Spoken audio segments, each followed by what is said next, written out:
Question మనకేంటంటే ఏదైనా సరే వైరస్ యొక్క లెవెల్స్ని బట్టి మన ట్రీట్మెంట్ అనేది ఇప్పుడు ఒక ప్రామాణికంగా తీసుకోవడం జరుగుతుంది. వరల్డ్ హెల్త్ ఆర్గనైజేషన్ డిఫైన్ చేసిన ప్రకారం వైరల్ లోడస్ అనేవి మనకు బిలో 50 కాపీస్లో ఉన్నట్లయితే కంటేజియస్ రేట్ కానీ లేదా ఆ పర్సన్కి వచ్చే డ్యామేజ్ కానీ చాలా తక్కువగా ఉంటుంది, మినిమల్గా ఉంటుంది, లేదా ఉండకపోవచ్చు అనేది ఒక డెఫినేషన్ ఉంది మనకి. ఈ హోమియోపతి ట్రీట్మెంట్ ద్వారా అంటే దాదాపుగా కదా ఒక 10 years నుంచి మేము హెచ్ఐవి మీద రీసెర్చ్ చేస్తూ ఉన్నాం. 10-12 years నుంచి we got very good results in 6-7 to 8 years నుంచి బాగా రిజల్ట్స్ ఉన్నాయి.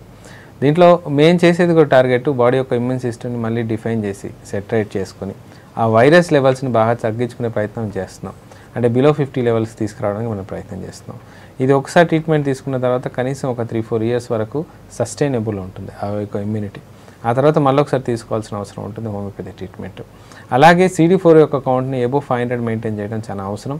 అండ్ వైరల్ లోడ్ని బిలో 50 మెయింటైన్ చేయడం అవసరం. ఈ యొక్క రెండు బండగుర్తులు మనం మేనేజ్ చేసుకుని అలాగే వాళ్ళ యొక్క లక్షణాలు మనం పర్ఫెక్ట్గా తగ్గుతున్నాయా లేదా, అంటే ఆకలి కరెక్ట్ టైంకి వేస్తుందా లేదా, జ్వరం అనేది రాకుండా ఉంటుందా, అంటే రాకుండా అంటే పూర్తిగా ఉండకపోవడం కాదు, మళ్ళీ 2-3 daysకి వచ్చి ఇమ్మీడియట్గా తగ్గిపోవడం లాంటిది ఉండాలి. అంటే అందరిలాగానే జ్వరం రావాలి, అందరిలాగానే తగ్గేటట్టుగా ఉండటం.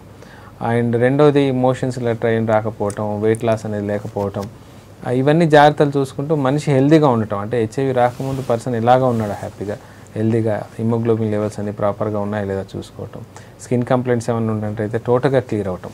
ఈ 3 క్రైటీరియాస్ మనం సాటిస్ఫై చేయగలిగితేనే హెచ్ఐవిని మనం అండర్ కంట్రోల్గా పెట్టినట్టు లెక్క. ఈ రిగార్డింగ్ ఇది పర్మనెంట్గా క్లియర్ చేస్తుందా అంటే ఇప్పటికైతే పర్మనెంట్గా క్లియర్ చేసే మెడిసిన్స్ లేవమ్మా.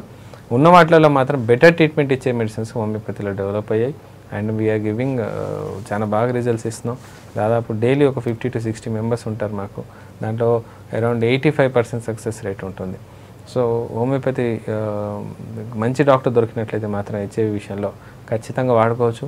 అలాగే పేషెంట్ చెక్ కూడా ఉండడం అవసరం. Every 3-4 monthsకి CD4 count, complete CD4 అంటే CD4, CD8 మరి CD4, CD8 percentages, T lymphocytes, leucocytes ఖచ్చితంగా చెక్ చేసుకుంటూ ఆ లెవెల్స్ ఎలాగున్నాయి, మనం అనుకున్నట్టుగా ఉన్నాయా లేదా చూసుకోవటం, మళ్ళీ కనీసం 6 నెలలకు ఒకసారి వైరల్ లోడ్ అనేది చెక్ చేసుకోవడం చాలా అవసరం. ఇది పేషెంట్కి ఉండాల్సిన అవేర్నెస్. ఇవి కరెక్ట్గా ఫాలో చేస్తూ ఆ లక్షణాలు, హెచ్ఐవి ద్వారా వచ్చిన లక్షణాలు మనకు క్లియర్గా ఉన్నట్లయితే ఈ ట్రీట్మెంట్ పర్ఫెక్ట్గా పనిచేస్తున్నట్లు లెక్క. ఈ విధంగా మనం ట్రీట్మెంట్ తీసుకున్నట్లయితే సైడ్ ఎఫెక్ట్స్ లేకుండా, ఇబ్బంది లేకుండా పేషెంట్ రికవరీ అవకాశాలు చాలా బాగుంటాయి.